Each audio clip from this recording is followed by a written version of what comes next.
जय भोलेनाथ दोस्तों। पहले वाले वीडियो में हमने जाना कि किस तरीके से अधिक मास को भगवान नारायण ने अपना नाम पुरुषोत्तम दिया और अपनी शक्तियाँ दे करके इस मास को एक बहुत ही उत्तम मास बना दिया। आज हम आगे की वीडियो में जानेंगे कि इस पुरुषोत्तम मास की आगे की क्या कहानियाँ हैं, किस किस ने ये व्रत किया और उन्हें क्या क्या फल मिलते हैं। यह कहानी पुरुषोत्तम मास या अधिक मास में प्रतिदिन सुनी जाती है। यदि आपने अधिक मास का स्नान किया है तो पूजा करने के बाद ये कहानी जरूर सुनें, और यदि आपने अधिक मास का स्नान नहीं भी धारण किया है तो भी भोजन करने से पहले ये कहानी जरूर सुननी चाहिए। महीने के आखिर में 33 मालपुए काशी की थाली में निकाल करके दान करें। इतना करने पर भी अधिक मास में स्नान करने जैसा ही फल मिलता है। तो आइए सुनते हैं पुरुषोत्तम मास यानी अधिक मास की कहानी।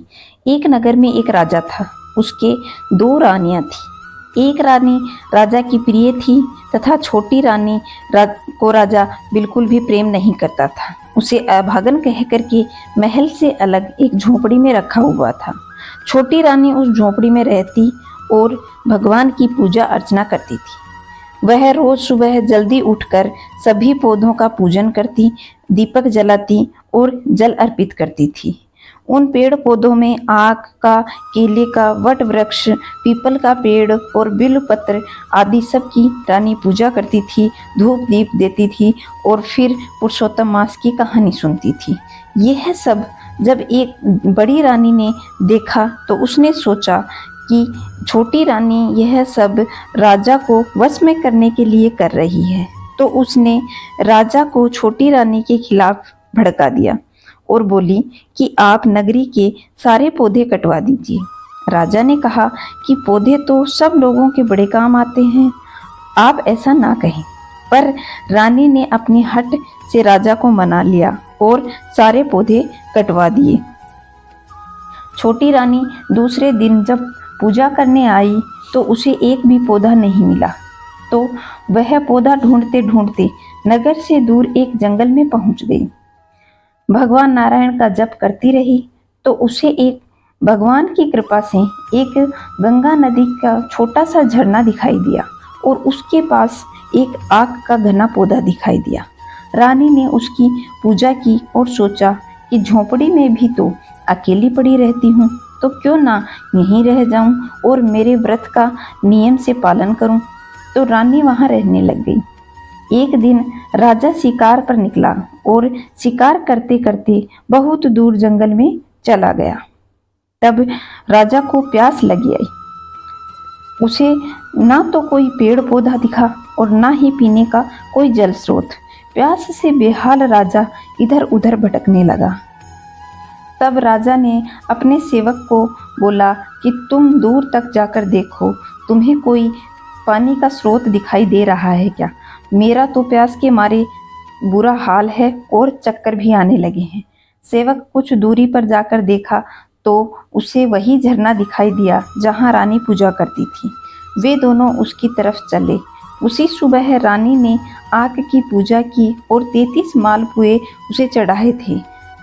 राजा व सेवक ने वहां पहुंचकर कुछ जल पिया और पौधे के नीचे विश्राम किया और रानी के चढ़ाए हुए 33 मालपुओं में से कुछ मालपुए खाकर के नगर की ओर चले। रास्ते में राजा को विचार आया कि पानी और पेड़ पौधे के बिना मेरा ये हाल है तो बेचारे पंछियों का क्या होता होगा। ऐसा विचार करते हुए राजा महल में पहुंचा। उसने अपनी बड़ी रानी से पूछा कि क्या तुमने मेरे लिए कोई उपवास किया था? तो रानी ने मना कर दिया कि मैंने तो कभी कोई व्रत नहीं किया। तब राजा को छोटी रानी की याद आई और उसकी झोंपड़ी में पहुंचा तो उसने देखा कि रानी तो वहां नहीं थी। तब राजा ने अपने सेवकों को बुलाकर चारों दिशाओं में रानी को ढूंढने के लिए भेज दिया।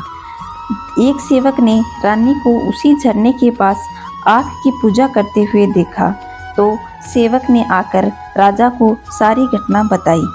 तब राजा ने रथ लेकर के छोटी रानी की तरफ जाने की सोची और जब वह रानी के पास पहुंचा तो उसके पैरों में गिरकर माफ़ी मांगने लगा और कहा कि रानी, आज मैं आपकी भक्ति की वजह से ही जिंदा हूँ, आप मेरे साथ महल चलिए।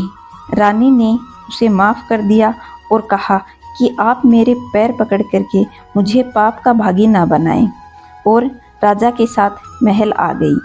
राजा ने बड़ी रानी को बहुत खरी खोटी सुनाई और कहा, तेरे कहने पर मैंने नगर के सारे पेड़ पौधे कटवा दिए।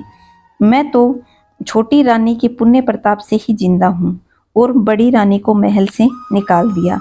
तब छोटी रानी भगवान पुरुषोत्तम की कृपा से राजा के साथ आनंद पूर्वक रहने लगी और 9वें मास में चंद्रमा के समान सुंदर पुत्र प्राप्त हुआ। और फिर जब अगला अधिक मास आया, तब राजा ने रानी के साथ मिलकर पुरुषोत्तम मास का स्नान किया और पुरुषोत्तम मास की पूजा की।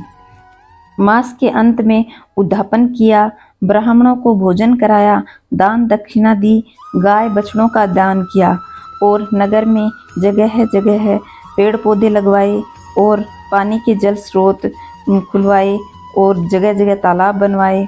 और इसके साथ में ही राजा अपने नगर वासियों के साथ आनंद पूर्वक रहने लगा।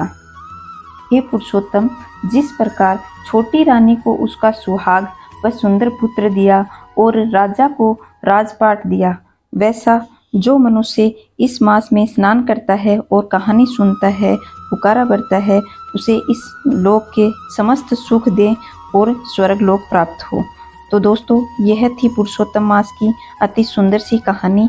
अगर आपको ये वीडियो पसंद आया हो तो लाइक करें, शेयर करें और सब्सक्राइब करें, और कमेंट में जय भोलेनाथ ज़रूर लिखें। जय भोलेनाथ दोस्तों।